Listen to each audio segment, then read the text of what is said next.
Students, જય શ્રી કૃષ્ણ. આપણે last time AIDS complete ભણી ચૂક્યા છે. આજે આપણે ભણવાના છે કેન્સર વિશે. કેન્સરનો મારો ફર્સ્ટ લેક્ચર પણ પતી ચૂક્યો છે. પહેલાં દોસ્તો જોઈ લઈએ આપણે કેન્સરમાં કેટલી કેટલી વસ્તુ ભણી ચૂક્યા છે. રાઈટ, બોલો.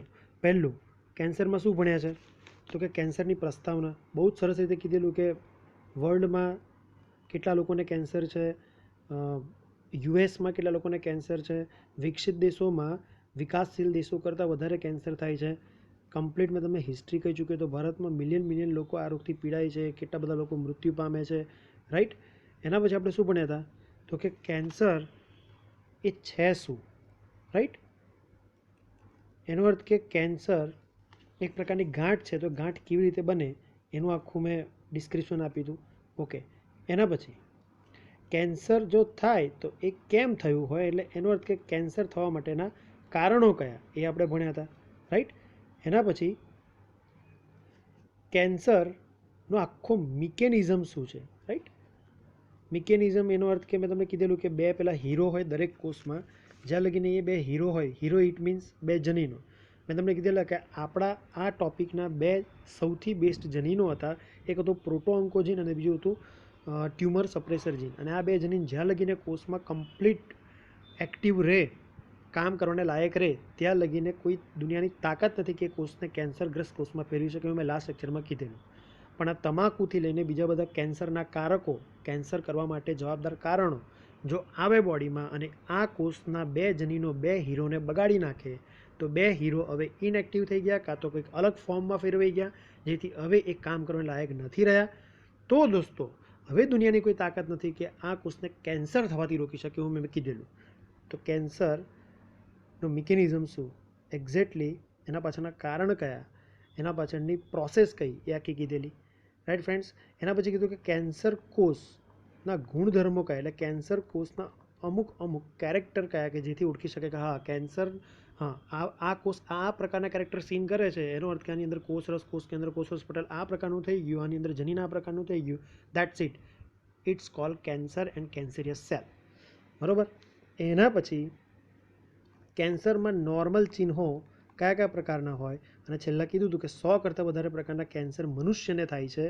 પરંતુ મુખ્ય આપણે 3 પ્રકારના કેન્સર ભણ્યા હતા. રાઈટ. આટલી વસ્તુ આપણે ભણી ચૂક્યા હતા. અને મેં તમને કીધેલું કે નેક્સ્ટ લેક્ચરમાં આપણે 2 વસ્તુ ભણવાની બાકી રાખીશું. એ આજે હમણાં ભણીશું. બસ આટલું ભણીને આજનો લેક્ચર પૂરો કરી દઈશું. ઓછું ભણાવીશ પણ સરસ ભણાવીશ. રાઈટ. તો 8મા નંબરમાં મેં તમને કીધેલું કે કેન્સરની નિદાન પદ્ધતિ શું, એટલે ડૉક્ટર કેવી રીતે ડાયગ્નોસિસ કરશે, કેવી રીતે ખબર પડશે ડૉક્ટરને કે આ વ્યક્તિને કમ્પ્લીટલી શ્યોરિટી સાથે કેન્સર છે. અને જો એને શ્યોર થઈ જાય કે આ વ્યક્તિને કેન્સર છે, કેન્સરનો પેશન્ટ છે, તો એ કેન્સરવાળા પેશન્ટને કેવી રીતે કેન્સર મટાડી શકાય, સારવાર કરી શકાય, એના વિશે.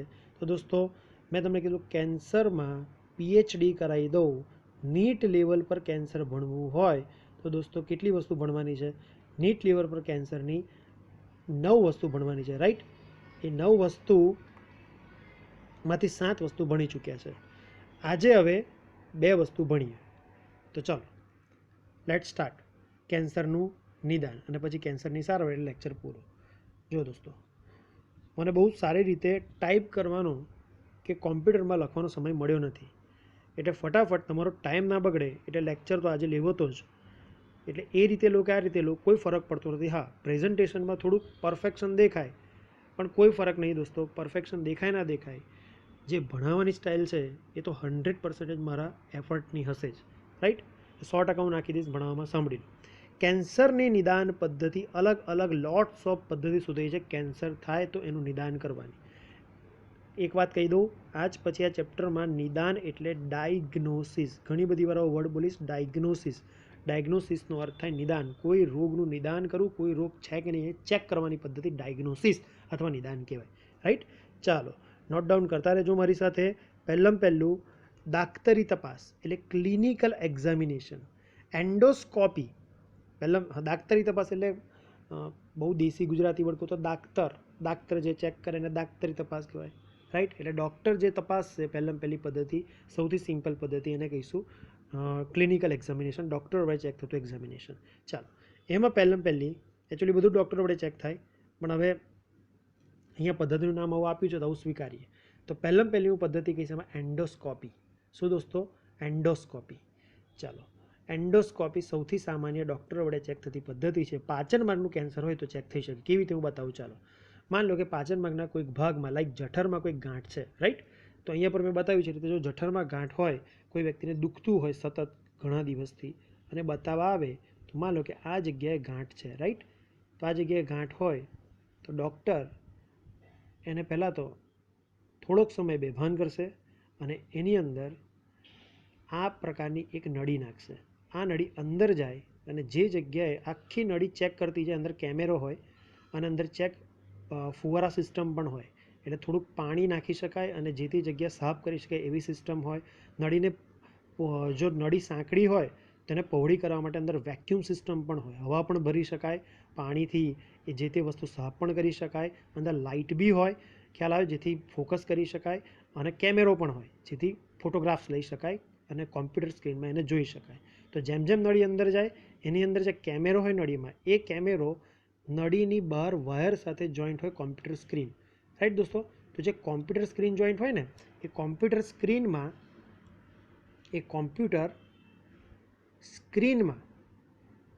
એ નળીમાંનો કેમેરો જે કંઈક કેમેરામાં કેદ કરતો જાય એ બધી ઇમેજીસ, એ બધો વિડીયો ફૂટેજ અહીંયા પર તમને કોમ્પ્યુટર સ્ક્રીન પર દેખાય, કારણ કે એ નળીનો વાયર કોમ્પ્યુટર સ્ક્રીન સાથે અટેચ હોય, રાઈટ. એટલે ડૉક્ટર કોમ્પ્યુટર સ્ક્રીનમાં બધું જ દેખતા જાય જે અંદર નળી દેખાડતી જાય એમને, અને એમને કોઈક એવી જગ્યા મળે જે શંકાસ્પદ હોય એ જગ્યાનો ફોટોગ્રાફ વ્યવસ્થિત લઈ લે, રાઈટ. કેટલીક વાર ત્યાંથી પીસીનો જથ્થો પણ લઈ લે, એ હમણાં હું આગળ કહું છું.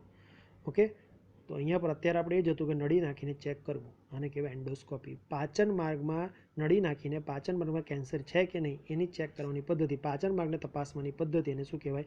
एंडोस्कोपी. શું કહેવાય દોસ્તો? एंडोस्कोपी. कंप्लीट.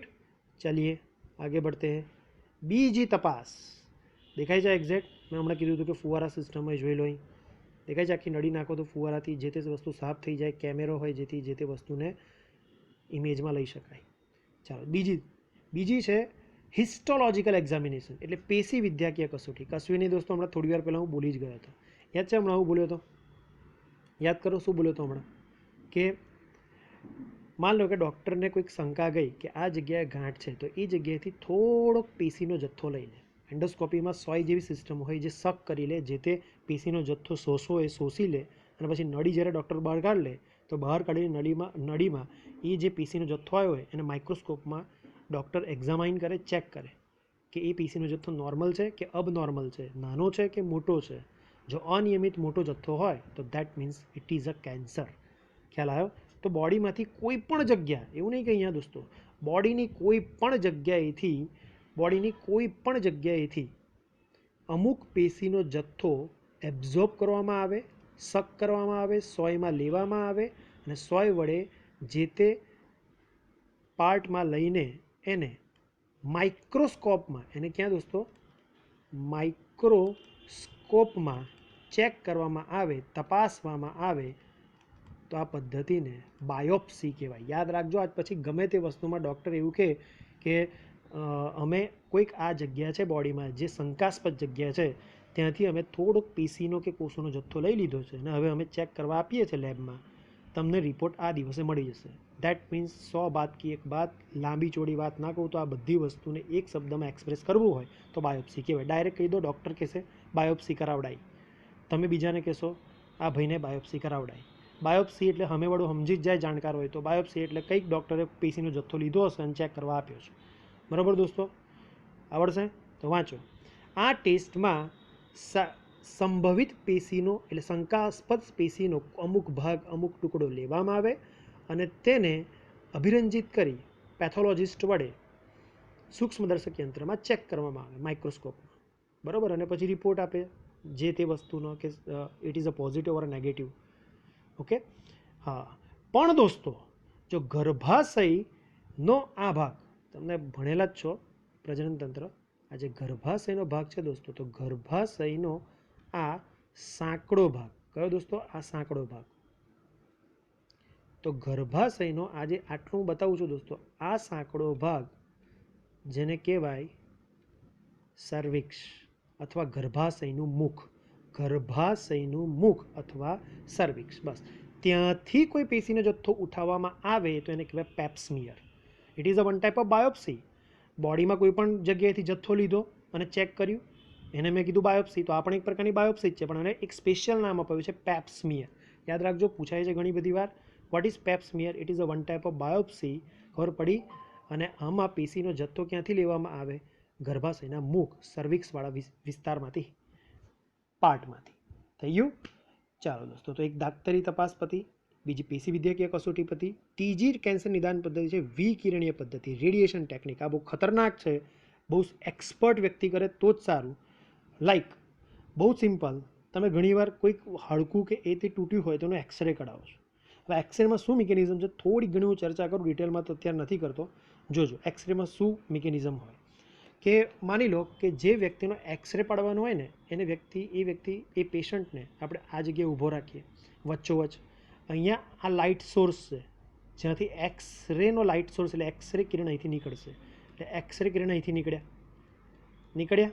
જેવા એક્સરે કિરણ અહીંથી નીકળ્યા એ વ્યક્તિ પર પડશે, અને એ વ્યક્તિની એક્ઝેક્ટ ઓપોઝિટમાં, એટલે પાછળ, એ વ્યક્તિની એક્ઝેક્ટ પાછળ દોસ્તો એક્સરેને લેનારી, એક્સરેને એબ્ઝોર્બ કરનારી પ્લેટ હોય. રાઈટ? એને કહેવાય ફોટોગ્રાફિક પ્લેટ. શું કહેવાય દોસ્તો? Photographic plate. હવે શું હોય કે જ્યાંથી એક્સરે પડે લાઇટ સોર્સમાંથી વ્યક્તિ પર પડે, તો વ્યક્તિમાં જે ભાગ કઠણ હશે, હાર્ડ હશે, અપારદર્શક હશે, ખતરનાક હશે, એવા ભાગોમાંથી એક્સરે પસાર નહીં થાય, એવા ભાગોમાં એક્સરે શોષાઈ જશે. ખબર પડી દોસ્તો? અને એક્સરે પરાવર્તિત થઈ જશે. મતલબ કે એક્સરે એક્ઝેક્ટલી એમાંથી પસાર થઈને પ્લેટ પર નહીં પડે. કેવા કઠણ ભાગ લાઈક હાડકા, તો બોનવાળા ભાગ એક્સરેને પસાર નહીં થવા દે અને પ્લેટ પર નહીં પડવા દે. પણ બોડીના નાજુક અંગો, રાઈટ, લેસ ડેન્સ, બહુ ઓછા કઠણ, બહુ ઓછા હાર્ડ ભાગ, એમાંથી એક્સરે પસાર થઈ જશે અને પ્લેટ પર પડશે. તો જે ભાગમાંથી એક્સરે પસાર થઈ જાય પ્લેટ પર પડે એ ભાગ આછો આવે, અને જે ભાગમાંથી લાઈક હાડકામાંથી એક્સરે પસાર ના થઈ શકે, પ્લેટ પર ના પડી શકે, તો એવા ભાગ લિટરલી ઇમેજ સ્વરૂપે દેખાય. ખ્યાલ આવ્યો દોસ્તો? તો બસ આને એક્સરે કહેવાય. બહુ સિમ્પલ લેંગ્વેજ મેં સમજાવવાનો ટ્રાય કર્યો. જેમ બાયોલોજીમાં આગળ ભણવાનું છે તમે ડિટેલમાં પાછું ભણાવીશા, પણ અત્યારે ખાલી આટલું જ જાણવા જેટલું હતું કે એક્સરે નીકળે, વ્યક્તિ પર પડે, વ્યક્તિના હાડકા જેવા બહુ જ ડેન્સ કઠણ ભાગમાંથી એક્સરે ના પસાર થાય, એટલે પ્લેટ પર ના પડે, એટલે એ ભાગ લિટરલી ખાલી નજર આવે, એટલે એ ભાગ આખો પડછાયા જેવો દેખાય. લાઈક આ સિમ્પલ છે દોસ્તો. એક ઉદાહરણ આપું તમને કે માની લો કે આ એક વ્યક્તિ જઈ રહ્યો છે, રાઈટ, અને સૂર્યના કિરણ એની પર આ રીતે પડી રહ્યા છે, બરોબર? તો સૂર્યના કિરણ એની પર પડ્યા એટલે એની પાછળ એકચ્યુઅલી સૂર્યના કિરણે તો આમ નીકળી જવાનું હતું, આમ, અને અહીંયા પડવાનું હતું, પણ વ્યક્તિ વચ્ચે નડી ગયો. તો વ્યક્તિ જેટલો નડશે એ વ્યક્તિ સૂર્યના પ્રકાશને રોકી લેશે. સૂર્યનો પ્રકાશ જેટલો રોકાયો એની વડે, જેટલા કિરણો એની વડે રોકાયા, એટલા કિરણો અહીંયા નહીં પડી શકે જમીન પર. એટલે જમીન પર એટલી જગ્યાએ એ વ્યક્તિનો આખો પડછાયો દેખાશે, કારણ કે એ વ્યક્તિ એટલી જગ્યા રોકી લે છે, એટલી જગ્યા કાળી બ્લેન્ક નજર આવશે. સિમ્પલ દોસ્તો, અહીંયા પર પણ એવું છે. અહીં સૂર્યના કિરણ હતા, અહીંયા પર શું છે? એક્સ કિરણ છે, રાઈટ, અને તે જગ્યાએ વ્યક્તિ છે, આ જગ્યાએ પણ વ્યક્તિ છે, બરાબર?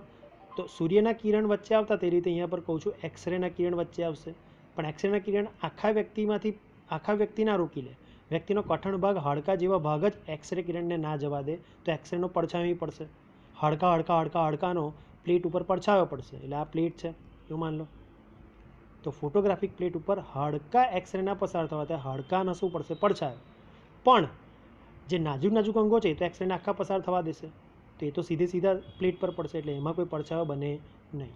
એટલે ઇમેજ કોની બને પ્લેટ ઉપર? ખાલી હાડકા જેવા ડેન્સ ભાગની. એટલે લાઈક ધીસ, અહીં જો દેખાય છે, જેટલો આછો ભાગ દેખાય છે ને દોસ્તો, એ બધો આછો ભાગ એક્સરેમાંથી પસાર થઈ ચૂક્યો છે, એટલે એક્સરે પસાર થવા દે છે, એટલે એનો પડછાયો બન્યો નહીં પ્લેટ ઉપર. પણ પ્લેટ ઉપર આ હાડકા બધા એક્સરેને પસાર નથી થવા દેતા, એટલે પ્લેટ ઉપર એક્સરે ના પડી શક્યો હાડકાવાળા ભાગમાંથી, એટલે હાડકા સ્વરૂપે પડછાયો એક્સરે પર પડ્યો. એટલે કશું નહીં, એક્સરેનો પડછાયો છે એક પ્રકારનો, બરાબર દોસ્તો? અને આ એક્સરે વાળો ફોટોગ્રાફ ડૉક્ટર જોવે, એમાં કોઈ ખામી હાનિ દેખાય તો ડૉક્ટર કહે કે જે પ્રકારનું અંદર ડેમેજ થયું હોય, નુકસાન થયું હોય, કેન્સર હોય તો કેન્સર કહે, બરાબર. તો નોર્મલ કેન્સરવાળી પદ્ધતિ હતી જેને કહેવાય મેમોગ્રાફી. નોર્મલ અત્યારે જેમ બતાવે એને શું કહેવાય? Normal x-ray, it means mammography, બરાબર. પણ નાજુક અંગોનો પણ એક્સરે લેવાય. સર તમે શું બોલો છો? હમણાં જ તો બોલ્યા કે નાજુક અંગોનો એક્સરે ના લેવાય, એમાંથી તો એક્સરે પસાર થઈ જાય. તો નાજુક અંગોમાંથી એક્સરે પસાર થઈ જાય તો નાજુક અંગોનો ક્યાંથી પડછાયો બનવાનો? હા દોસ્તો, કઠણ અંગો જેમ કે હાડકાનો જ નોર્મલ એક્સરે લઈ શકાય, પણ કેટલીક વાર જો નાજુક અંગોમાં થોડુંક ઘણું આવરણ ચડાવી દેવામાં આવે જેમાંથી એક્સરે પસાર ન થઈ શકે, તેનો પણ પડછાયો આવી શકે. લાઈક પાચન માર્ગનો મારે એક્સરે લેવો છે. જોજો, પાચન માર્ગના એક્સરે માટે બેરિયમ ટેસ્ટ આવે, બેરિયમ સલ્ફેટ ટેસ્ટ. હવે આ શું છે હું તમને ભણાવું. કશું જ નહીં, હું રફલી બતાવું, જોઈ લો. માન લો કે કોઈ એક વ્યક્તિ છે, રાઈટ. હા, તો આ વ્યક્તિનો અન્નનળી છે, હું રફલી દોરું છું, રાઈટ. આ જઠર છે, આ આંતરડું છે, ઓકે. હવે માન લો કે આ વ્યક્તિને અત્યારે તમે ઊભો રાખો છો અને એની પરથી એક્સરે પસાર કરો છો, બરાબર. અત્યારે જે આ એક્સરેની લાઇટ છે એ લાઇટમાંથી એક્સરે પસાર કરી રહ્યા છો તો સિમ્પલી છે, પાછળ જે પ્લેટ હશે એ પ્લેટ ઉપર બધા જ એક્સરે પસાર થઈ જશે, કારણ કે પાચન માર્ગ નાજુક અંગ છે તો એમાંથી એક્સરે પસાર થઈ જાય એટલે પ્લેટ ઉપર કોઈ પાચનનો પડછાયો નહીં આવે, કારણ કે બધા એક્સરે ત્યાં પડી જ જાય છે. પણ માન લો હવે હું તમને એવું કહું છું કે આ નોર્મલ એક્સરે કરતાં હું એક ડિફરન્ટ પદ્ધતિ શીખવાડું. પાચન માર્ગને હવે એક આવરણમાં આવરિત કરી દઈએ. લાઈક હું એક પેશન્ટને એક દ્રાવણ પીવડાવું છું, નામ છે બેરિયમ સલ્ફેટ, જે એક્સરેને પસાર ના થવા દે. બેરિયમ સલ્ફેટનું મેં દ્રાવણ પીવડાવ્યું તો બેરિયમ સલ્ફેટ હવે પેશન્ટના પાચન માર્ગમાં અંદરની દિવાલમાં બહુ જ સરસ આખું એક્સરે માટે અપ્રવેશશીલ આવરણ બનાવી દેશે. થોડોક સમય જ્યાં સુધી બેરિયમ સલ્ફેટની અસર હશે ત્યાં સુધી પાચન માર્ગ આખો બેરિયમ સલ્ફેટથી આવરિત હોવાથી એક્સરેને પસાર નહીં થવા દે. બસ જે રીતે હાડકું એક્સરેને પસાર નહોતું થવા દેતું તો હાડકાનો પડછાયો પ્લેટ પર પડતો હતો, સેમ હવે બેરિયમ સલ્ફેટવાળા આવરણવાળો પાચન માર્ગને તમે એક્સરે સામે લઈ આવો તો વ્યક્તિનો પાચન માર્ગ બેરિયમ સલ્ફેટના આવરણથી આવરિત છે, જેથી એ પણ એક્સરેને પસાર નહીં થવા દે. એટલે આખા પાચન માર્ગનો પડછાયો ઇમેજ સ્વરૂપે પ્લેટ પર દેખાશે. પહેલાં હાડકાં દેખાતા હતા, હવે હાડકા સાથે પાચન માર્ગ પણ દેખાશે જ્યાં લગીન બેરિયમ સલ્ફેટનું આવરણ હશે. પછી ધીમે ધીમે બેરિયમ સલ્ફેટનું આવરણ આખું પાચન માર્ગ નીકળી જાય, બોડીમાંથી એક્સક્રીટ થઈ જાય, ઉત્સર્જિત થઈ જાય, એટલે એની અસર પૂરી થઈ જાય, બરાબર. અને ડૉક્ટર પાચન માર્ગમાં કોઈ ખામી હોય તો એ જોઈ શકે. દેખાય છે આખું બેરિયમ સલ્ફેટનું દ્રાવણ પીવડાવ્યું એટલે આખો પાચન માર્ગ જો હાડકા સાથે લિટરલી ફોટોગ્રાફમાં દેખાય છે, કારણ કે આ બધી વસ્તુ જેટલી ડાર્ક દેખાય છે, ડેન્સ દેખાય છે, વ્હાઇટ દેખાય છે, એ બધું એક્સરેને પસાર નહોતું થવા દેતું. એટલે એક્સરેમાં આ લોકો નડ્યા એટલે પાછળ પ્લેટ ઉપર આનો પડછાયો પડ્યો, પણ વચ્ચેવાળા ભાગ એક્સરેને પસાર થઈ જવા દેતા હશે એટલે એ લોકોનો પડછાયો બની શક્યો નહીં, ઇમેજ બની શકી નહીં, બરાબર. તો આ પાચન માર્ગનો જે એક્સરે લીધો એને કહેવાય barium sulphate test, barium test, બરાબર. ચાલો એના પછી કોમ્પ્યુટેડ ટોમોગ્રાફી. શું દોસ્તો? Computed tomography. What is computed tomography? CT scan. આનું ટૂંકું નામ શું છે દોસ્તો? સિટી સ્કેન અથવા કોમ્પ્યુટેડ ટોમોગ્રાફી. હવે સિટી સ્કેન અથવા કોમ્પ્યુટેડ ટોમોગ્રાફી હોય શું? ધ્યાનથી દેખજો કે એનું આખું નામ પહેલાં જોઈ લઈએ. Computed axial tomography, CAT, cat scan, CAT scan, computed axial tomography scan. આ એનું સાચું અને આખું નામ છે, પણ ડૉક્ટરો અને જાણકાર લોકો આ વસ્તુને ટૂંકાઈ દીધું છે, ટૂંકું નામ બોલે છે સિટી સ્કેન. વચ્ચેનું એ નથી બોલતા, પણ એકચ્યુઅલી એ આવવો જોઈએ. કંઈ નહીં, નથી બોલતા તો આપણે નથી બોલવું અત્યારે. તો સિટી સ્કેન અથવા કોમ્પ્યુટેડ ટોમોગ્રાફી સ્કેન, વચ્ચેથી એક્સિયલ કાર્ડ નાખ્યું, બાકી એક્સિયલ પણ આવે. એટલે બે નામ મેં તમને કીધા, બંને સાચા છે, ઓકે. હવે આમાં શું, આ એક પ્રકારનો દોસ્તો એક્સરે જ છે, પણ આ બહુ એડવાન્સ એક્સરે છે. 360 ડિગ્રીના બધા જ એંગલથી લેવો તો એક્સરે છે. કંઈ સમજ ના પડી સર? ચલો ઇમેજ દેખાડું, બરાબર ખબર પડશે. ચલો જોજો, આ તમને ઇમેજ દેખાય છે. હવે ઇમેજમાં લિટરલી દેખાય છે કે આ એક મોટું બહુ મોંઘું મશીન છે, રેડિયેશનવાળું ખતરનાક મશીન છે, બરાબર. હવે આ રેડિયેશનવાળા મશીનમાં જે તે પેશન્ટે અંદર જવા દેવામાં આવે બેડ પર સોડાઈને, બરાબર. અને પછી એની ઉપર એક્સ કિરણ પાડવામાં આવે. લાઈક બહુ આ તો અઘરું મિકેનિઝમ છે, બહુ બધું ભણવું પડે રેડિયોલોજિસ્ટનું તો આવડે, પણ તોય તમે ટૂંકમાં સાદી રીતે સમજાવવાની કોશિશ કરું મારા એંગલથી, તો બહુ સરળ રીતે સમજ પડી જશે. બહુ ટૂંકા એક વાક્યમાં આખો સાર સમજ પડશે કે માન લો કે અહીંથી એક્સરે લાઇટ પડી અને એ એક્સરે લાઇટ સામે ફોટોગ્રાફિક પ્લેટ ઉપર કેચ થાય છે. સેમ દોસ્તો, હમણાં મેં પહેલાં કીધું હતું ને કે એક્સરે કેવી રીતે પડે, સેમ એવું જ. એક બાજુ એક્સરેની લાઇટ હોય, બીજી બાજુ એક્સરેની પ્લેટ હોય અને વચ્ચે પેશન્ટ ઊભો રહે. અહીંયા પર પણ એવું જ છે. એક્સરેની લાઇટ પડી, પેશન્ટ પર પડી ને પેશન્ટમાંથી એ એક્સરેની લાઇટ જે તે ફોટોગ્રાફિક પ્લેટ ઉપર પડી. બરાબર, પણ અહીંયા પર ફરક એટલો જ છે કે પહેલાંમાં સ્થિર હતું, અહીંયા પર આખું આ 360 ડિગ્રીના કોણે આમ આખું આ ચક્ર એક સાયકલ ફરશે અને એ સાયકલ ફરતા ફરતા આમ ઉપર ઉપર ઉપર ઉપર ઉપર ઉપર નીચે નીચે નીચે વચ્ચે વચ્ચે વચ્ચે વચ્ચે બધી જ દિશામાં આ ફરશે. એટલે આ લાઇટ જ્યાં જ્યાં જશે ત્યાં ત્યાં ત્યાં ત્યાં ત્યાં ત્યાં અલગ અલગ એંગલથી અલગ અલગ એંગલથી અલગ અલગ એંગલથી આ વ્યક્તિના જે તે પાર્ટના જે તે અંગના એક્સરે લઈ શકાશે. એટલે લોટ્સ ઓફ એક્સરે પછી કોમ્પ્યુટર સ્ક્રીનમાં ભેગી થઈને દેખાય અને એક 3D ઇમેજ બને, જેમાં કમ્પ્લીટ માઇક્રો લેવલ પર ખબર પડી જાય નાનામાં નાની કે ડેમેજ હોય, નુકસાન હોય, કેન્સર હોય તો. બરાબર, અને કહેવાય સીટી સ્કેન. બરાબર, જેમાં એક્સ કિરણનો ઉપયોગ કરવામાં આવે. ઓકે દોસ્તો, કેટલીક વાર બુકોમાં ગેમા કિરણનો પણ ઉપયોગ નિર્દેશ કરવામાં આવે છે. બરાબર, તો એક્સ કિરણ અને ગેમા કિરણ બેમાંથી એક પૂછે છે કે પણ વધારે ઓથેન્ટિક કયું છે? એક્સ કિરણ. એટલે આપણે જ્યાં સુધી એક્સ કિરણ આપેલું છે ત્યાં સુધી એવું જ લખવાનું કે સીટી સ્કેનમાં એક્સ કિરણનો ઉપયોગ થાય. મેમોગ્રાફી એટલે સાદા એક્સરેમાં પણ એક્સ કિરણનો ઉપયોગ થાય. બરાબર દોસ્તો, બેરિયમ ટેસ્ટમાં પણ એક્સ કિરણનો ઉપયોગ થાય, કારણ કે નોર્મલ એક્સરે જ હતો એ પણ બેરિયમ સલ્ફેટનું દ્રાવણ પીવડાવીને પાચન માર્ગનું. તો અત્યાર સુધી બધા એક્સરે જ આવ્યા, પણ હવે એક સૌથી મેઇન આવી જે બહુ જ મોંઘી છે, મેગ્નેટિક રેઝોનન્સ ઇમેજિંગ, MRI. શું દોસ્તો? Magnetic resonance imaging. આ ટેસ્ટ બહુ ખતરનાક છે. આમાં શું કરવામાં આવે છે બહુ ધ્યાનથી સમજવું પડશે. તમે ધીમે ધીમે હું તમને સમજાવવાનું ટ્રાય કરું કે સેમ પેલા જેવું છે એટલે કન્ફ્યુઝ થવાશે. આખું આ રાઉન્ડ શેપવાળું મશીન છે. આ મશીનમાં સેમ પેશન્ટને સુવડાવવામાં આવે, છેક અંદર સુધી લઈ જવામાં આવે, પણ અંદર જે કેબિન છે ને એમાં લાઈક યુવી લાઇટ પાડવામાં આવે. Yes, that is different. અત્યાર સુધી શું વાપર્યું? એક્સ કિરણ. હવે કયા કિરણ? યુવી કિરણ, અલ્ટ્રાવાયોલેટ કિરણ, પારજાંબલી કિરણ વાપરી રહ્યો છું. રાઈટ, તો કયા કિરણ પાડવામાં આવે? UV rays. આ પણ બહુ અઘરું આવે, પણ આ તો સાદી ભાષામાં તમે સમજાવવાનું ટ્રાય કરું. તો અલ્ટ્રાવાયોલેટ કિરણ આમ નીચે પાડવામાં આવશે. બરાબર, પણ એ પાડતા પહેલાં અંદર હું તમને કહી દઉં, લખી રાખો દોસ્તો, પૂછાય છે, ચોપડીમાં નથી આપ્યું. અંદર મશીનની અંદર 70,000 ગણું, કેટલું દોસ્તો? 70,000 ગણું પૃથ્વીના નોર્મલ ચુંબકીય ક્ષેત્ર કરતાં 70,000 ગણું ચુંબકીય ક્ષેત્ર ઉત્પન્ન કરવામાં આવે છે. વિચાર કરો દોસ્તો, 70,000 મોર ધેન ટાઈમ. ખબર પડે છે? 70,000 ગણું પૃથ્વી કરતાં એક્સ્ટ્રીમ ચુંબક ક્ષેત્ર પ્રોડ્યુસ કરવામાં આવે. આટલા ગંભીર ચુંબકીય ક્ષેત્રમાં આખા વ્યક્તિની, પેશન્ટની બોડીની અંદર આવેલા હાઇડ્રોજન જે અસ્તવ્યસ્ત ગતિ કરતા હોય એ એક જ લિનિયર દિશામાં ગતિ કરવા લાગે અને આખી બોડીનો જે શેપ હોય ને એ શેપમાં આ લોકો ગોઠવાઈ જાય. ખ્યાલ આવે દોસ્તો? બહુ પરફેક્ટ જે શેપ હોય બોડીનો એ શેપમાં લિનિયર એટલે એક જ લાઇનમાં આખી બોડીના આકાર પ્રમાણે અંદર બોડીના હાઇડ્રોજન એટલે પ્રોટોન ગોઠવાઈ જાય. બરાબર, અને પછી આવા એકદમ લિનિયર કક્ષામાં ગોઠવાઈ ગયેલા ચુંબક ક્ષેત્રની અસર હેઠળ આખી બોડીના હાઇડ્રોજનવાળી, પ્રોટોનવાળી બોડીને અંદર જવા દીધું, જેથી અંદર યુવી રેસ જેવા પાડ્યાના વ્યક્તિ પર, તો આ વ્યક્તિના બોડીની અંદર રહેલા હાઇડ્રોજન, બોડીની અંદર રહેલા હાઇડ્રોજન અથવા બોડીની અંદર રહેલા પ્રોટોન, હાઇડ્રોજન એટલે પ્રોટોન ને એ યુવી કિરણોને એબ્ઝોર્બ કર્યા અને એબ્ઝોર્બ કરીને એકદમ સાઇન મારે, એકદમ ચમકે અને ઇમેજમાં ચમકે. સમજ પડે દોસ્તો? એટલે લિટરલી એવું કહી શકાય કે એક્સપોઝ કરે આખી બોડીને, આખા બોડીના આકારને, આખી બોડીના અંદર ઇન્ટરનલ પાર્ટને 3D સ્ક્રીન ઉપર.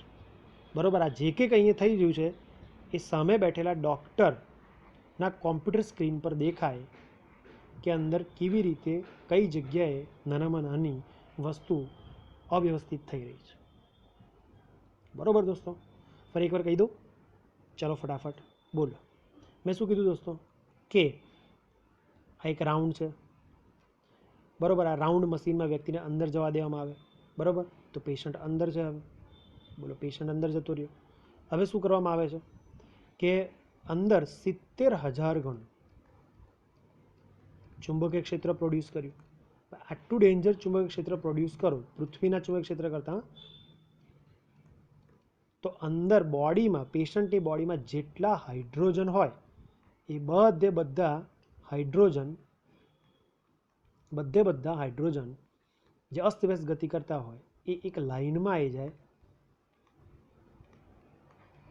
લિનિયરમાં આવી જાય, એક જ લાઇનમાં આવી જાય, બધા આખા બોડીના આકાર પ્રમાણે લોકો ગોઠવાઈ જાય, અને પછી આફ્ટર ધેટ યુવી લાઇટ એની ઉપર પાડવામાં આવે, જેથી યુવી લાઇટ પારજાંબલી કિરણ આ બોડીમાં રહેલા લાઇનમાં ગોઠવાયેલા હાઇડ્રોજન એ યુવી લાઇટને એબ્ઝોર્બ કરે, અને એબ્ઝોર્બ કર્યા પછી બોડીનો જે પ્રોપર શેપ હોય, લાઈક મોટાભાગે આ મગજનો ટેસ્ટ કરવા માટે કરવામાં આવે, તો બ્રેઇનનો જે શેપ હોય, બ્રેઇનના આખા પાર્ટને એ ફોટોગ્રાફ સ્વરૂપે રિપ્રેઝન્ટ કરે કોમ્પ્યુટર સ્ક્રીન પર, અને ડૉક્ટર પછી એને ચેક કરીને કહી દે કે કંઈક ખરાબી છે કે નથી, કેન્સર છે કે નથી, કાં તો બીજું કંઈક ડેમેજ છે કે નથી. બરાબર. તો MRIમાં તીવ્ર ચુંબકીય ક્ષેત્ર કેટલું મેં હમણાં કહી દીધું, 70,000 ગણું પૃથ્વીના ચુંબકીય ક્ષેત્ર કરતાં. અને બિન આયનિક કિરણ એટલે તમને યાદ છે, હમણાં થોડા સમય પહેલાં જ ભણાવ્યું હતું, એક્સ અને ગામા આયનિક, યુવી એટલે બિન આયનિક. બરાબર. ઓકે. ખાસ કરીને બ્રેઇનની થઈ ગયું દોસ્તો. ચલો હવે આગળ વધીએ. આ રીતે બ્રેઇનની આખી ઇમેજ બને પ્રોટોન વડે. એટલે અહીં બધા પ્રોટોન હશે ને, અહીંયા આખા એક લાઇનમાં બોડીના આકાર પ્રમાણે ગોઠવાઈ ગયેલા પ્રોટોન હોય, એ જ્યારે યુવી લાઇટને એબ્ઝોર્બ કરે ત્યારે એ આખી બોડીની આ ઇમેજ પ્રેઝન્ટ કરે. બરાબર. ચાલો, સરસ. એના પછી છે લેબોરેટરી ટેસ્ટ. સિમ્પલ છે દોસ્તો. લોહી ચેક કરી લો પેશન્ટનું, એનું યુરિન ચેક કરી લો. લોહી અને યુરિનમાં જો કંઈક ગરબડ લાગે, લાઈક લ્યુકેમિયા નામનું કેન્સર છે, તો લ્યુકેમિયા નામનું કેન્સર WBCનું કેન્સર છે. WBC વ્હાઇટ બ્લડ સેલ ખરાબ થઈ જવાનું કેન્સર છે. તો બસ WBC એટલે શ્વેતકણ ખરાબ હોય તો એ તો લોહીમાં જ ખબર પડે. તો લોહીનો ટેસ્ટ કરો, લોહીના શ્વેતકણનો ટેસ્ટ કરો, ખબર પડશે લોહીમાં ખરાબી છે તો કેન્સર છે. બરાબર. એ રીતે યુરિનમાં પણ કંઈક ખરાબ દ્રવ્યો મળી આવે તો યુરિન દ્વારા પણ થોડું ઘણો અંદાજ મળી શકે.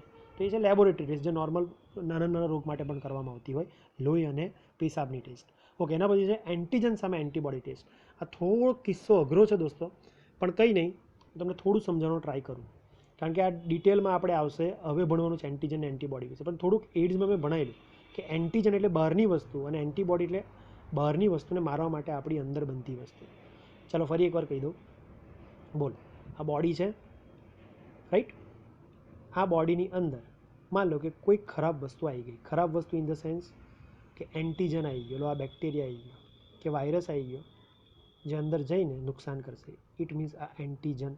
હવે અંદર ગયા પછી મારી બોડી બેસી તો રહે નહીં. મારી આર્મી સિસ્ટમ, મેં તમને કીધું બી લસિકાકણ, બી સેલ એક્ટિવ થશે. ડિટેલમાં આપણે પછી ભણીશું આ ચેપ્ટરમાં, નેક્સ્ટ લેક્ચરોમાં. તો બોડીમાં બી સેલ એક્ટિવ થાય, આ એન્ટીજન કે વાયરસ કે બેક્ટેરિયાને ઓળખે અને એ ખરાબની સ્ટ્રક્ચર સાથે મેચ થાય એવી ચાવી બનાવે, એવું પ્રોટીન બનાવે, રાઈટ. એ પ્રોટીનને મેં તમને કીધેલું શું? એન્ટીબોડી. તો એન્ટીજન બહારથી અંદર ખરાબ વસ્તુ જે આવે એ, અને ખરાબ વસ્તુને મારવા માટે આપણી બોડીમાં જે પ્રોટીન બને એ એન્ટીબોડી. આ તાળું તો આ ચાવી. બરાબર. તો દરેક તાળાની દરેક સ્પેસિફિક ચાવી હોય એ ખબર તમને. તો બોલો, કોઈ તાળું આવ્યું હશે તો એની સ્પેસિફિક ચાવી બનતી હશે આપણી બોડીમાં, રાઈટ. તો ડૉક્ટરો શું કરતા હોય છે કે વ્યક્તિનું બ્લડ લે. બરાબર. જો બ્લડ લેતા હોય તો બ્લડમાં કદાચ આ ખરાબ દ્રવ્ય અંદર પ્રવેશ્યું હોય તો આવી જાય એન્ટીજન. તો બ્લડમાં એન્ટીજન આવ્યું. હવે બ્લડમાં ખરેખર એન્ટીજન આવ્યું છે કે નહીં આવ્યું તો દેખાય તો નહીં નરી આંખે. એટલે એ બ્લડમાં ડૉક્ટર એની સામે મેચ થાય એવી ચાવી લેબમાં બનાવેલી હોય. તો લેબમાં બનાવેલી ચાવીને ફિક્સ જ એન્ટીબોડી એમની લેબમાં હોય, એ લેબમાં રાખેલા એન્ટીબોડીને બ્લડના ટેસ્ટ ટ્યુબમાં નાખે કે સ્લાઇડ પર નાખે. બ્લડની પેટ્રી ટેસ્ટ ટ્યુબ કે સ્લાઇડમાં નાખે, જે જગ્યાએ બ્લડ લીધું છે એ જગ્યાએ બ્લડમાં એન્ટીબોડી જે લેબમાં તૈયાર કરેલા છે એ નાખે. તો મને લાગે એન્ટીબોડી જો બ્લડમાં એના સાથે મેચ થાય એવું તાળું એટલે એન્ટીજન હોય તો બંને વચ્ચે રિએક્શન થશે. જો રિએક્શન થાય ને બંને વચ્ચે તો સમજી લો દોસ્તો, એ જે જગ્યાએ આ નાખવામાં આવી છે એ જગ્યાએ છે ને ક્લોટિંગ થવા લાગે, એટલે છે ને આવી રીતે ગંઠાવા લાગે, આ રીતે બહુ જ અનક્લિયર, અસ્પષ્ટ લોહી દેખાવા લાગે. ઇટ મીન્સ અંદર એન્ટીજન એન્ટીબોડી તાળા અને ચાવી વચ્ચે જબરજસ્ત મારામારી થઈ છે, રિએક્શન થયું છે. દેટ મીન્સ ચાવી સાથે તાળું મેચ થઈ ગયું. એટલે તમને ખબર જ છે કે તમે ચાવી કઈ નાખી છે, તો કે કેન્સર પેદા કરવાવાળા વાયરસની. ઉદાહરણ આપું છું કે કેન્સર પેદા કરવાવાળા વાયરસની તમને ચાવી ખબર જ છે, એ ચાવી લેબમાં બનાવેલી છે ને તમે નાખી. તો દેટ્સ ઇટ. જો ચાવી મેચ થઈ ગઈ એનો અર્થ કે તાળું અંદર પ્રેઝન્ટ છે. આ વ્યક્તિના લોહીમાં તાળું છે. ઇટ મીન્સ કે તાળું એટલે વાયરસ છે. વાયરસ છે એટલે કેન્સર કર્યું હશે કાં તો કરશે. સમજ પડી? ખ્યાલ આવ્યો? હજી એકવાર કહી દઉં, બોલો. મેં શું કીધું કે બોડીમાં જો કોઈ વાયરસ છે જે કેન્સર કરે છે, ઉદાહરણ આપું છું અત્યારે, તો માન લો કે હ્યુમન પાપિલોમા વાયરસ જે ત્વચાનું કેન્સર કરે, તો ત્વચાનું કેન્સર કરતો વાયરસ બોડીમાં છે, ઇટ મીન્સ શું છે? એન્ટીજન છે. બરાબર? તો એ વ્યક્તિના લોહીમાં એન્ટીજન હશે. આવું લોહી વ્યક્તિનું લેવામાં આવ્યું, ઇટ મીન્સ કે વ્યક્તિના લોહીમાં પણ વાયરસ આવ્યો. હવે લેબમાં આ વાયરસની સામે ચાવી બનાવેલી જ હોય, એટલે એન્ટીબોડી બનાવેલી હોય, એ એન્ટીબોડી નાખી તો મને લાગે આવી એન્ટીબોડી આ તાળા સાથે મેચ થઈ જ જવાની છે. બરાબર? તો રિએક્શન થશે, જેથી આખી પેટ્રી ડીશમાં અસ્પષ્ટ રિએક્શન દેખવા મળશે, જેના કારણે નિર્દેશ થશે કે બોડીમાં કદાચ એન્ટીબોડી સેટ થઈ ગયો એટલે એન્ટીજન હશે. બરાબર? પણ જો પેટ્રી ડીશ ક્લિયર કટ જોવા મળે, પેટ્રી ડીશ ક્લિયર કટ જોવા મળે, નોર્મલ જોવા મળે, કોઈ રિએક્શન અંદર જોવા ના મળે, તો શું માનવું? એનો અર્થ કે એન્ટીબોડી તો તમે નાખ્યા, બહાર લેબમાં બનાવેલા વાયરસને મારવાના એન્ટીબોડી તો નાખ્યા, પણ અંદર એન્ટીજન નથી, એટલે એન્ટીબોડીએ કોઈ રિએક્શન કર્યું નહીં. એન્ટીબોડી તો જ રિએક્શન ના કરે, સોલ્યુશન તો જ ક્લિયર રહે, બ્લડ તો જ ક્લિયર રહે, જો અંદર કોઈ એન્ટીજન નહીં મળે. એનો અર્થ કે આ વ્યક્તિને ના એન્ટીજન છે, ના એક વ્યક્તિને એન્ટીજનથી થતું કોઈ કેન્સર છે. બરાબર? તો આ રીતે જે ટેસ્ટ કરવામાં આવે એને કહેવાય એન્ટીજન સામે એન્ટીબોડી ટેસ્ટ. મેં કીધું ને, બોડીમાં એન્ટીજન જે પ્રેઝન્ટ હોય એની સામે બહારથી બનેલા એન્ટીબોડી નાખીને ટેસ્ટ. કેટલાક નિશ્ચિત કેન્સરના પરીક્ષણ માટે કેન્સર સ્પેસિફિક એન્ટીજન એટલે વાયરસ, કેન્સર પેદા કરનારા વાયરસ સામે એન્ટીબોડી ટેસ્ટ કરવામાં આવે છે. બરાબર? આ કમ્પ્લીટ ખબર પડવી જ જોઈએ. ના પડી હોય તો ડિટેલમાં હજી આપણે વ્યવસ્થિત એન્ટીજન, એન્ટીબોડી, રોગ પ્રતિકારક શક્તિ, એના પ્રકાર ભણીશું ત્યારે ખબર પડી જશે. બરાબર? પણ બને જ નહીં ના ખબર પડે, મેં કીધું એટલું તો ખબર પડી જ હશે. ચલો નેક્સ્ટ. આણ્વીય જીવ વિજ્ઞાન વડે એક પદ્ધતિ છે.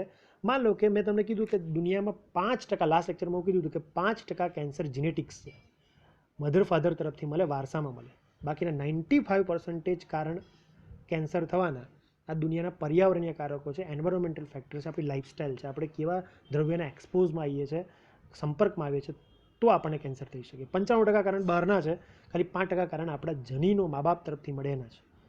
તો દોસ્તો 5% જનીનો કદાચ એવા ખરાબ હોય જે મધર ફાધર તરફથી પોતાની સંતતિમાં, પ્રોજેનીમાં ઉતરવાના હોય, તો એ સંતાનનું જીનેટિક મેકઅપ, એનો અર્થ કે એની બોડીના જનીનનો ટેસ્ટ કરાવવો બહુ મોંઘો હોય, બહુ વિશાળ હોય, બહુ વધારે વ્યવસ્થિત ભણેલો ગણેલો જાણકાર વ્યક્તિ કરી શકે. પણ દોસ્તો, જો એ વ્યક્તિ એના જીનેટિક મેકઅપને, ડૉક્ટર જીનેટિક મેકઅપનો અભ્યાસ કરી લે, જીનેટિક મેપ એનો બનાવી લે, એ વ્યક્તિના અંદરના જનીનો તપાસી લે, તો કદાચ ખરાબ જનીન નજર આવે કે જે ભવિષ્યમાં કેન્સર કરવાના હોય કાં તો કરી ચૂક્યા છે, તો પણ આવી રીતે જીનેટિક્સ ટેસ્ટ પરથી, બરાબર, મોલેક્યુલર સાયન્સ પરથી, બોડીના અણુઓ એટલે ડીએનએ આરએનએની તપાસ પરથી આપણને ખબર પડી શકે કે વ્યક્તિને કેન્સર થયું છે કે થવાનું છે, વારસામાં ઉતરશે કે નહીં ઉતરે. બરાબર? તો આણ્વીય જીવવિજ્ઞાન એટલે મોલેક્યુલર બાયોલોજી, મોલેક્યુલર સાયન્સ, અણુઓનું, બોડીના અણુઓનું સાયન્સ, જેમાં ડીએનએ આરએનએ જેવા અણુઓને ચેક કરવામાં આવે, શરીરના બધા ડીએનએને તપાસવામાં આવે, અને ડીએનએના સ્ટ્રક્ચરમાં કયા કયા એવા જનીનો છે જે વારસામાં ઉતર્યા છે, ખરાબ છે કે સારા છે, એનો આખો ટેસ્ટ કરવામાં આવે. બાયોટેકનોલોજીમાં ડિટેલમાં કહીશ, ચેપ્ટર 11-12માં આના વિશે. બરાબર? ચાલો, તો આટલું બધું હતું કેન્સરની લોટ્સ ઓફ નિદાન પદ્ધતિ. એકવાર વ્યવસ્થિત ફરીથી વિડીયો રિપ્લે કરીને જોઈ લેવો, શાંતિથી સાંભળી લેવો, વ્યવસ્થિત ભણ લેવું, પછી એને નોટ ડાઉન કરી લેવું. બહુ જ બધી ટેસ્ટ છે, મસ્ત રીતે રિપીટ કરતા રહેશો તો આજે ને આજે આ કમ્પ્લીટ તમારું આવડી જશે. બરાબર? હવે છે કેન્સરની સારવાર. તો સર કેન્સરની સારવાર કેવી રીતે થઈ શકે? તો પહેલાં પહેલી છે કેન્સરની શસ્ત્રક્રિયા. દોસ્તો જો મોટા ભાગે કેન્સરની સારવાર 3 છે. 3 પદ્ધતિ કેન્સરની સારવાર આજે નીટના સિલેબસમાં હું તમને ભણાવીશ. બરાબર? પણ ચોપડીમાં 4 આપેલી છે, પણ મોટા ભાગે 3ને યુઝ કરવામાં આવે છે, અને 3 એક સાથે આપવામાં આવે. હું ભણાવું છું અત્યારે અલગ અલગ, પણ 3 ટ્રીટમેન્ટ પેશન્ટ એક સાથે ચાલુ કરી દેવામાં આવે. લાઈક પહેલું શસ્ત્રક્રિયા. તો પહેલું તો જે જગ્યાએ કેન્સર થયું છે ને દોસ્તો, એક જગ્યાએથી સર્જરી કરીને, બરાબર, ઓપરેશન કરીને, વાઢકાપ કરીને એ જગ્યાએથી એ કેન્સરની ગાંઠને કાઢી લેવામાં આવે. લાઈક બ્રિસ્ટનું, ગાલનું, બરાબર, જીભના આગળના ભાગનું, સ્વરપેટીનું, ગર્ભાશયનું. હું તો કહું, આ તો નીટમાં ચોપડીમાં લખ્યું છે એટલે મેં આટલા નામ લખ્યા. બાકી બોડીનો કોઈ પણ ભાગ હોય, જો એ શરૂઆતમાં પકડાઈ જાય, શરૂઆતમાં એ જગ્યાએ ગાંઠ ખબર પડી જાય, યાદ છે, સૌમ્ય અને અસાધ્ય. તો સૌમ્ય ગાંઠ શરૂઆતની ગાંઠ છે, ખબર પડી ગઈ, તો એ ગાંઠને એ જગ્યાએથી ઓપરેશન કરીને કાઢી શકાય. એને કહેવાય શસ્ત્રક્રિયા એટલે સર્જરી. સર્જરી તો કરે જ ડૉક્ટર, સાથે સાથે ડૉક્ટર કીમોથેરાપી આપે અને રેડિયોથેરાપી આપે. સર આ બે શું બોલ્યા? રેડિયેશન થેરાપી એટલે સ્વાભાવિક છે, કિરણો વડે વિકિરણો વડે સારવાર. રેડિયેશન એટલે વિકિરણ, વિકિરણ વડે સારવાર. એટલે એક્સ કિરણ, બીટા કિરણ, ગેમા કિરણ, કોબાલ્ટ કિરણ, આવા અલગ અલગ કિરણોની ટ્રીટમેન્ટ આપવામાં આવે. એટલે લાઈક હું તમને એક ઉદાહરણ આપું કે માન લો કે બોડીમાં બહુ અંદરથી કોઈ ગાંઠ થયેલી છે જે જલ્દીથી બહારથી પકડાય એવી નથી, રાઈટ? તો એવી ગાંઠ પર ડૉક્ટર કાં તો સર્જરી કરશે, કાં તો રેડિયોથેરાપી આપશે. સમજ પડી દોસ્તો? કાં તો સ્કિન ઉપર કોઈ કેન્સર છે જે સ્કિનની અંદર પેનેટ્રેટ થઈ ચૂક્યું છે, રાઈટ? તો એવી જગ્યાએ કાં તો ખાસું અંદર કોઈ કેન્સર થઈ ગયું છે, રાઈટ? જ્યાં એક્ઝેક્ટ એ ટાર્ગેટ ઉપર જ ડૉક્ટર એક્ઝેક્ટ કિરણોનો મારો ચલાવશે. એ ટાર્ગેટ ઉપર જ ડૉક્ટર કિરણોનો મારો ચલાવશે, એ લાઇટ સોર્સનો મારો ચલાવશે, જે કાં તો દોસ્તો એક્સ રે હોઈ શકે, કાં તો કોબાલ્ટ રે હોઈ શકે, કાં તો બીટા રે હોઈ શકે, કાં તો ગેમા રે હોઈ શકે, રાઈટ? મોટાભાગે ડૉક્ટર બીટા અને ગેમા રેને જનરલી યુઝ કરતા હોય છે, કારણ કે ઓછા ડેન્જર હોય છે. બીટા અને ગેમાનો મારો ચલાવે, જે તે કોઈક સ્કિનની અંદર પેનેટ્રેટ થઈ ગયેલો ભાગ છે, કાં તો પછી કોઈક જઠર જેવા અંદરના બહુ અંગોનો ભાગ છે, કિડની જઠર જેવા અંગોનો અંદરથી ભાગ છે, જેમાં કેન્સર બહુ જલ્દીથી ડિટેક્ટ નથી થઈ શકતું, કાં તો પછી એને બહુ જલ્દીથી બહાર કાઢી નથી શકાય એવું. તો ડૉક્ટર સર્જરીની સાથે સાથે શું કરશે? એ જગ્યાએ એવા કિરણોનો મારો ચલાવશે કે જેથી એ ગાંઠને કિરણોથી તોડી પાડશે. પણ આમાં રિસ્ક એ છે કે એ ગાંઠ ઉપર જ એક્ઝેક્ટ કિરણ પડવું જોઈએ. જો આજુબાજુના નોર્મલ ગાંઠ પર જો નોર્મલ કોષો ઉપર, ગાંઠની આસપાસના નોર્મલ કોષો ઉપર જો કિરણ પડી ગયા તો એ કોષોનું જનીન પણ ડેમેજ થઈ શકે, વિકૃત થઈ શકે, અને એ સારા કોષો પણ કેન્સરગ્રસ્ત કોષોમાં ફેરવાઈ શકે. આ રિસ્ક છે. એટલે બહુ એક્સપર્ટ વ્યક્તિ જે આ વસ્તુ કરી શકે. કયું? રેડિયોથેરાપી. બરાબર? રેડિયેશન વડે સારવાર, રેડિયેશન વડે ગાંઠને તોડી ફોડી નાખવી, નાશ કરી નાખવી. મેં કીધું એટલે કે આમાં બીટા અને ગેમા કિરણો મોસ્ટ ઓફ યુઝ થાય છે, કારણ કે ઓછું ડેમેજ કરી શકે જો નુકસાન કરે તો. પણ એક્સરે અને કોબાલ્ટ એનથી ડેન્જર છે. એટલે એક્સરે કોબાલ્ટ રેર કેસમાં બહુ જ જરૂર હોય તો યુઝ થાય. બાકી નોર્મલી જનરલી બીટા અને ગેમા રેઝ વડે ગાંઠને તોડવાની કોશિશ થાય છે. બરાબર દોસ્તો? તો આ હતું રેડિયોથેરાપી. અને ત્રીજી એક સાથે સારવામાં આપે જે મેઇન છે કીમોથેરાપી. What is chemotherapy? સ્વાભાવિક છે, નામ છૂટું પાડો. કીમોથેરાપી, કેમિકલ વડે થેરાપી, દવાઓ વડે સારવાર. બરાબર? તો આમાં નોર્મલી દવાઓ જ આપવામાં આવે, રસાયણો જ આપવામાં આવે, બરાબર, જે કેન્સરને મટાડી શકે. લાઈક હું તમને કેટલી લોટ્સ ઓફ દવા છે, મારા ફાર્મસીમાં બહુ જ બધી દવાઓ મારે ભણવામાં આવી છે, પણ તમને ઉપર છેલ્લી જે જરૂરી હોય એટલી કહું તો ક્લોરામ્બ્યુસિલ, ક્લોરફેનિરામાઇન, મિથોટ્રેક્ઝેટ, વિનક્રિસ્ટિન, વિનબ્લાસ્ટિન, આ બધી દવાઓ છે જેને કેન્સરની ગાંઠ મટાડવા માટે ઉપયોગ કરવામાં આવે. જેથી આવી દવાને એન્ટી કેન્સર ડ્રગ કહેવાય. ડ્રગ એટલે દવા, બરાબર? કેન્સરને અવરોધે, એન્ટી એટલે અવરોધવું, કેન્સરને અવરોધતી દવા એટલે એન્ટી કેન્સર ડ્રગ. બરાબર? જે કીમોથેરાપી રસાયણ વડે આપવામાંથી થેરાપીમાં યુઝ કરવામાં આવે. બરાબર દોસ્તો? જે સીધી નસોમાં આપવામાં આવે. બરાબર? બાય ઓરલી રેર કેસમાં, બાકી મોટાભાગે ક્યાંથી આપવામાં આવે? નસો દ્વારા આપવામાં આવે, સીધી નસમાં બ્લડમાં આપવામાં આવે. બરાબર? જેથી ઇન્સ્ટન્ટ અસર કરી શકે, ઇમ્પેક્ટ કરી શકે. બરાબર દોસ્તો? વિનક્રિસ્ટિન, વિનબ્લાસ્ટિન આયુર્વેદિક દવા છે. બરાબર? ઓકે સર, આની સાઈડ ઇફેક્ટ શું? સૌથી મોટી 3 સારવારમાંથી જો આ સારવાર વ્યક્તિને સારવાર આપતા જ બહુ હેરાન કરી નાખે. લાઈક પહેલી એટલી ગરમ દવા છે કે એના પહેલી સાઈડ ઇફેક્ટ દવાની વાળ ખરી પડે. બરાબર? બીજું, બોડીમાં ઓક્સિજનની માત્રા ઘટી જાય એટલે એનિમિયા થાય. બોડીમાં ઓક્સિજન ના મળે એને શું કહેવાય? એનિમિયા. તો એનિમિયા થાય એટલે બોડીમાં ઓક્સિજન ના મળી શકે પ્રોપર. રક્તકણ, બોડીના રક્તકણ શરીરમાં ઓક્સિજન ના પહોંચાડી શકે એ સ્થિતિને શું કહેવાય? એનિમિયા. તો એ દવાની આડઅસરથી થાય. વાળ ખરી પડે એ દવાની આડઅસરથી થાય. તો સૌથી મોટી 2 આડઅસર છે આમાં. બરાબર? ખ્યાલ આવ્યો દોસ્તો? આ પીપીટી મેં બહુ ઇમરજન્સી બનાવી છે. એટલે આ મેં જૂના સ્ટુડન્ટની નોટ્સ મંગાવી, જે મેં ગયા વર્ષે ભણાવ્યું હોય, જે લખાયું હોય એ, અને એના ફોટોગ્રાફ્સ તમને બતાવ્યા છે. એને લખેલી નોટ્સ બનાવડાવી હતી મેં કીધું એ રીતે, તે પ્રમાણે જેને નોટ બનાવી હતી એટલે મેં કીધું એ રીતે બનાવી હોય એટલે બરાબર છે કે પરફેક્ટ હશે. પણ દોસ્તો ક્યાંક ક્યાંક થોડી ગડબડ થઈ જાય. અહીંયા સાઈડ ઇફેક્ટ બે જ હતી, વાળ ખરી પડવી અને એનિમિયા, બરાબર. પણ એને થોડુંક મિસ્ટેક કરી નાખી છે. આ જે છે ને એ દવાનું મિકેનિઝમ છે, એ નહીં લખો તોય ચાલશે કે દવા કઈ રીતે અસર કરે. દવા કઈ રીતે અસર કરે એ આ જગ્યાએ લખવાનું હતું. એટલે આ જગ્યા થોડીક ઉપર આવી જોઈએ. હું જે વાંચું છે થોડું ઉપર આવવું જોઈએ. સાંભળો, જે સાયક્લોફોસ્ફામાઇડ છે, ક્લોરામ્બિસિલ છે, બરાબર, આ બધી એવી ડ્રગ છે, એવી આલ્કલાઇન એજન્ટ છે, એટલે એવી દવા છે આ કે જે ડીએનએની શૃંખલાને તોડી પાડે. એટલે ખરાબ કોષનો ડીએનએ તોડી પાડે. હવે કોષનો ડીએનએ એટલે આત્મા, કોષની આત્મા જતી રહી તો કોષ ગયો. એટલે ખરાબ કોષના ડીએનએને તોડનારી આ દવા છે, બરાબર. એ દવાનું મિકેનિઝમ હતો કેવી રીતે કેન્સર કોષોને તોડે. તો ઓકે, તો આ સાઈડ ઇફેક્ટ નથી. સાઈડ ઇફેક્ટ સીધી નીચે છે, વાળ ખરી પડે ને એનિમિયા થાય. ચલો તો દોસ્તો તમને કમ્પ્લીટ આટલી ખબર પડી, બરાબર. ચોથી ને છેલ્લી મેં તમને કીધું ને 3 મેઇન સારવારો આપવામાં એક સાથે. એક છે કીમો વડે થેરાપી, બીજું છે રેડિયેશન વડે થેરાપી, અને ત્રીજી છે સર્જરી. 3 સારવાર તો ખરી, પણ કેટલીક વાર ચોથી સારવાર આપવામાં આવે. પણ પહેલાં હું તમને એક વાત કહી દઉં, પછી ચોથી સારવાર કહું, સાંભળજો. માન લો કે આ વાયરસ છે, રાઈટ. આ વાયરસ દ્વારા પોતાનું જનીન, કેન્સર કરતો વાયરસ છે એનું જનીન મેં તમને કીધું ઓન્કોજનીન. ઓન્કો વાયરસના જનીન શું કહેવાય? ઓન્કોજનીન.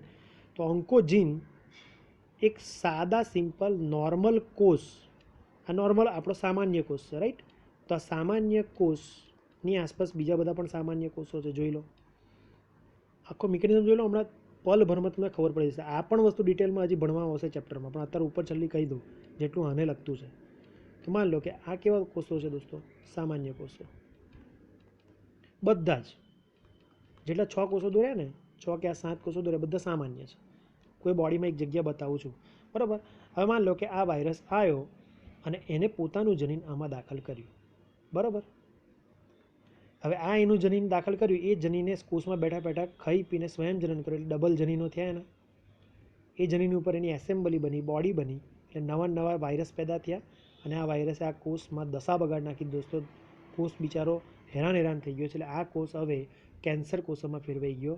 એટલે આ કોષ અસામાન્ય કોષ થયો, અસામાન્ય કેન્સરગ્રસ્ત કોષ થઈ ગયો, બરાબર.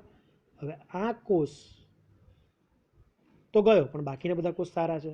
તો આ કોષ શું કરશે? એની પાસે સેન્સ હશે કે આ વાયરસ શું છે, વાયરસ કેવી રીતે મારી બોડીમાં આવ્યો, એને કેવી રીતે ખરાબ કર્યું. તો એને ઓળખીને એ અમુક પ્રોટીન બનાવશે, બરાબર. ખાલી સ્ટાર કરું છું, એક નિશાની આપી દીધી, કન્ફ્યુઝન ના થાય એટલે.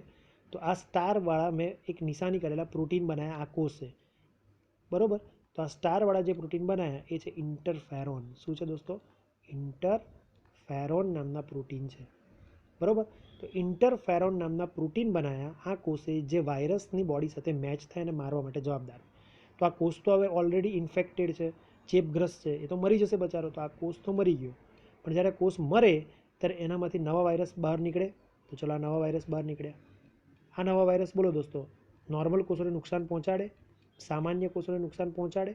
તો સામાન્ય કોષોને નુકસાન પહોંચાડશે, પણ દોસ્તો એ પહોંચાડતા પહેલાં જ એનું ડીએનએ જેવું અંદર આવ્યું ને, આનું ડીએનએ જેવું અંદર આવ્યું ને, આ ઇન્ટરફેરોન જે પહેલાં મરતા કોષ બનાવીને ગયો, મેં તો મર જાઉંગા લેકિન મેં કિસી કો નહીં મરને દૂંગા, એ વચન બોલીને નીકળેલો કોષ, મરી ગયેલો કોષ, જે ઇન્ટરફેરોન રિલીઝ કરીને ગયો, એ જ ઇન્ટરફેરોન હવે સામાન્ય કોષોમાં આવશે. અને સામાન્ય કોષોમાં એ આવતાની અંદર વાયરસના ડીએનએ ડેમેજ કરી નાખશે, તોડફોડ નાખશે, ડબલ નહીં થવા દે. તો બોલો, જે તે કોષ તો ગયો, બરાબર, પણ એ કોષ બહુ સારા એવા પ્રોટીન બનાવીને ગયો, જે પ્રોટીન હવે નોર્મલ કોષોના આ વાયરસ ઇન્ફેક્શન ફેલાવશે તો ફેલાવા નહીં દે. નોર્મલ કોષોમાં એ પોતાનું જનીન દાખલ કરે તો એ ખરાબ વાયરસ જનીન દાખલ કરતાની અંદર એ ખરાબ જનીનને આ ઇન્ટરફેરોન તોડફોડ નાખશે, મારી નાખશે. એટલે નવી સંતતિ પેદા નહીં થવા દે, રોગને હજી ફેલાવા નહીં દે, બરાબર દોસ્તો. તો આ બહુ સારો મિકેનિઝમ છે, દરેક બોડીમાં થતો હોય, પણ ક્યારેક કોઈકની બોડીમાં આ મિકેનિઝમ ધીમો પડે કાં તો ના થઈ શકતો હોય. તો બહારથી આવા ઇન્ટરફેરોન આપવામાં આવે, ખબર પડી. અને આવા બહારથી આપેલા ઇન્ટરફેરોન એ વાયરસની બોડીને તોડી નાખે, એન્ટીજનની બોડીને તોડી નાખે, કેન્સરગ્રસ્ત કારકને તોડી નાખે. અને એને બોડીમાં ફેલાતો અટકાવે, કેન્સરને મોટું થતાં અટકાવે. બરાબર. તો એકચ્યુઅલી મારા બોડીના ચેપગ્રસ્ત કોષો બનાવે છે, પણ ચેપગ્રસ્ત કોષો કદાચ ના બનાવી શકતા હોય, ઓછું બનાવી શકતા હોય, તો બહારથી એક્સ્ટ્રીમ એને આપવામાં આવે હવે ઇન્ટરફેરોન બહારથી, જે કેન્સરકારકને મારી શકે. બરાબર. તો આને કહેવાય ઇમ્યુનોથેરાપી, પ્રતિકારકતા સારવાર. બરાબર. કોષો પ્રતિકારક તંત્ર દ્વારા ઓળખ અને નાશથી બચી જાય છે. એટલે કેન્સરવાળા કોષો હોય ને, ગાંઠના કોષો, ખ્યાલ આવ્યો, એ પ્રતિકારક તંત્ર વડે કદાચ બચી જાય, એની નજરમાં ના આવે, તો સ્વાભાવિક છે કે અંદર ઇન્ટરફેરોન નહીં બની શકે.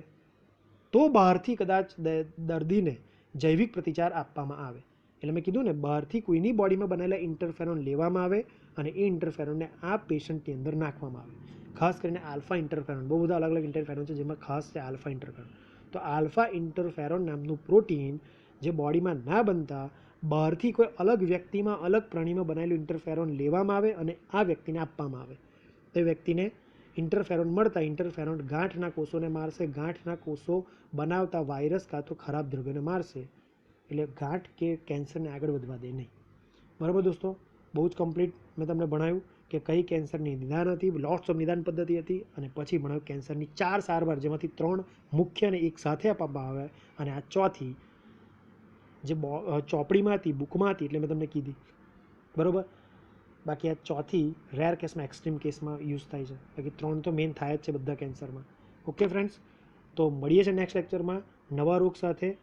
બરાબર. ટાઇફોઇડ, ન્યુમોનિયા, શરદી, લોટ્સ ઓફ હવે રોગો ભણવાના છે. મળીએ છીએ. ભણતા રહો, ફોકસ કરતા રહો તમારા ગોલને. કંઈક કન્ફ્યુઝન હોય તો કહેતા રહો. જય શ્રી કૃષ્ણ.